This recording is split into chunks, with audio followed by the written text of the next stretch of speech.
It is January 24th, 2023. President Muhammadu Buhari stands on a platform in Lagos about to commission a new railway.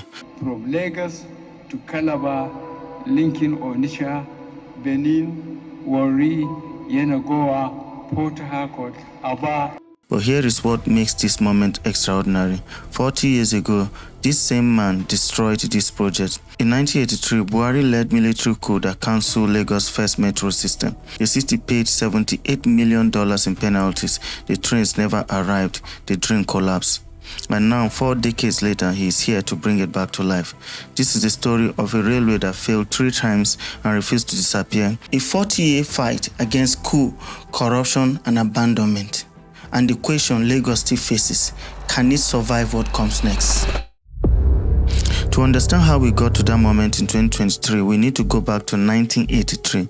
Lagos is growing rapidly. The oil boom has brought money, but also chaos. Roads are jammed, buses are parked beyond capacity, and for the first time, government officials are starting to realize that this problem will not solve itself. Enter Governor Lateef Jakande, a man with vision. Under his administration, Lagos launches Lagos Metro project.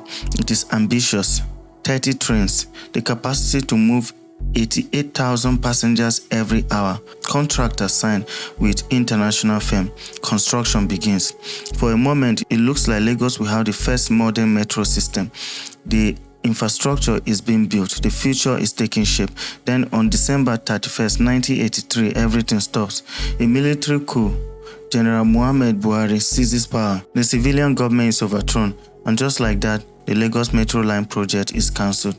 No explanation, no alternative plan, no second thought. Lagos is forced to pay $78 million in penalty to foreign contractors. The trains that were ordered never arrived. The tracks that were laid go nowhere. For the next 2 decades, Lagos grows, population explodes, traffic worsens, and the dream of a railway goes underground, waiting for someone bold enough to resurrect it. That moment comes 19 years later. It is 2022, democracy has returned to Nigeria. Bola Tinubu is now governor of Lagos State and he knows the city is choking. By this point, Lagos loses an estimated $4 billion annually to traffic congestion. $4 billion every year just sitting in gridlock. Tinubu establishes LAMATA, the Lagos Metropolitan Area Transport Authority. Their mandate is simple: find a way to move people that does not involve sitting in traffic for 4 hours a day. LAMATA produces a master plan, 6 railway lines that will cover 460 kilometers, connecting every major corridor in Lagos. If completed, a woman living in Okokomaiko could reach her job in Marina in 30 minutes instead of 2 hours. A student in Agbado could arrive at school on time. 4 hours of daily commute could become 45 minutes by rail. The first priority, the Blue Line, 27 kilometers cutting through most congested part of Lagos, 13 stations, electric trains designed to carry 500,000 passengers every day.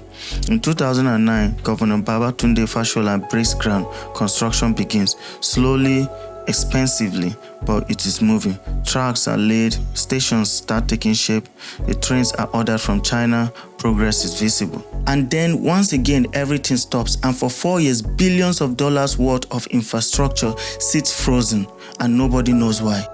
Blue Line is 65% complete, tracks laid, stations partially built, trains ordered from China are on their way. Then Governor Akinwumi Ambode takes office, and for reasons that remain unclear to this day, he stops everything. No new funding, no contractors, no explanation. The trains arrive from China and sit on storage, waiting, rusting, and costing money. For years, nothing moves. Former President Olusegun Obasanjo, never one to mince words, later say a governor inherited a working rail project and abandoned it for 4 years. That delay cost Lagos billions. And he is right. For Lagosians, the stalled Blue Line becomes a symbol of broken promises. Another grand project announced with fanfare and left to decay. The rusting tracks and unfinished stations are constant reminder of what would have been. But in 2019, a new governor takes office and he made a decision that changes everything. In 2019, Babajide Sanwo-Olu becomes governor of Lagos State, and unlike his predecessor, he makes the railway a priority, not just in speeches, but in action. Sanwo-Olu mobilizes funding through a local bond syndicate, 150 billion naira. He pushes contractor, he orders the train to be prepared, he sets deadline, and most importantly, he enforces them. The momentum is back. The project that sat frozen for 4 years suddenly has urgency again.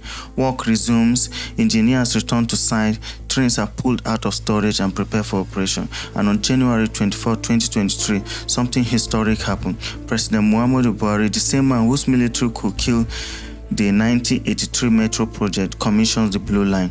40 years later, the railway Lagos almost had is finally real. On September 4, 2023, the Blue Line carries its first passengers. Governor Sanwo-Olu rides inaugural trip himself, Marina to Mile 2 in 17 minutes. No traffic, no exhaust fumes, just quiet hum of electric motors. For the first time in history, Lagos has a functioning metro railway, not on paper, not in planning documents, in motion. But the Blue Line is not alone. While it was crawling toward completion, another project moved faster, the Red Line. And unlike the Blue Line, it took a different approach that made it cheaper, faster, and politically easy to finish. Unlike the Blue Line, which require extensive tunneling and elevated sections, the Red Line follows an existing railway corridor, the old colonial tracks from Agbado to Oyingbo. It is cheaper, it is faster, and critically, it requires less political will to finish because the infrastructure already exists. The route there, the right-of-way is secured. All Lagos needs to do is to upgrade it. Construction begins in 2021. By October 2024, the Red Line opens. Diesel power for now, with plans to electrify later.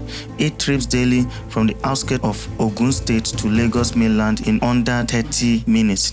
The goal is to move 1 million people daily, to give residents in far-flung areas like Agbado a real alternative to sitting in traffic for hours, and it works. Just like that, Lagos has 2 functioning railway lines, 2 corridors where people can escape the gridlock, 2 proof points that this is not just another abandoned project.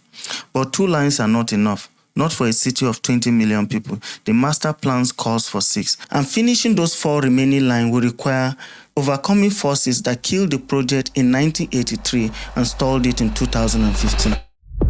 Lamata master plan calls for 6 railways: Blue Line, Okokomeiko to Marina, connecting the western suburb to Island; Red Line, Agbado to Oyingbo, linking Ogun State to the mainland; Green Line, Marina to Lekki Free Trade Zone, serving rapidly growing Eastern Corridor; Purple Line, Redemption Camp to Ojo, connecting the far north to the coast; Yellow Line, Ota to Ido, cutting through densely populated Olimosho; Orange Line, Ikeja to Agbowa, linking the airport to western suburb. Together, these lines will eliminate the concept of the far side of town. The challenges are immense. 1. Funding.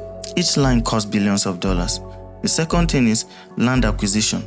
Thousands of properties sit in the path of the planned railways. Political continuity. That's the third thing. 1 governor stops, 4 years vanish. 2 governors stop, definitely the dream dies. And then another thing is vandalism and encroachment, constant threat to infrastructure. The truth is, railway is not just about concrete and steel, it is about discipline, leadership, and vision, and the willingness to see a project through even when it becomes politically inconvenient. If power changes hands and a new government decides the railway is not a priority, the entire system could collapse before it is finished.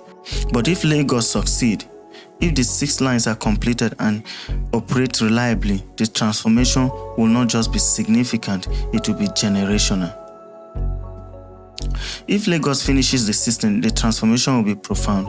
Traffic congestion could drop by 50%, millions of hours will be reclaimed every week, the $4 billion currently lost to gridlock will return to the economy, air quality would improve, fuel consumption will fall, the city will become more livable, more productive, and more attractive to investment. The question is not whether Lagos can build rail. They already proved they can. The question is whether they can protect them, whether the next governor will finish what this one has started or abandon them like 2015, whether 40 years of waiting will finally end, or whether this is just another circle in an endless loop of broken promises. If you want more stories like this, please like and subscribe, and in the comments, please tell me, do you think the Lagos state government will be able to finish the 6th line, or do you think we're watching the next abandonment in slow motion?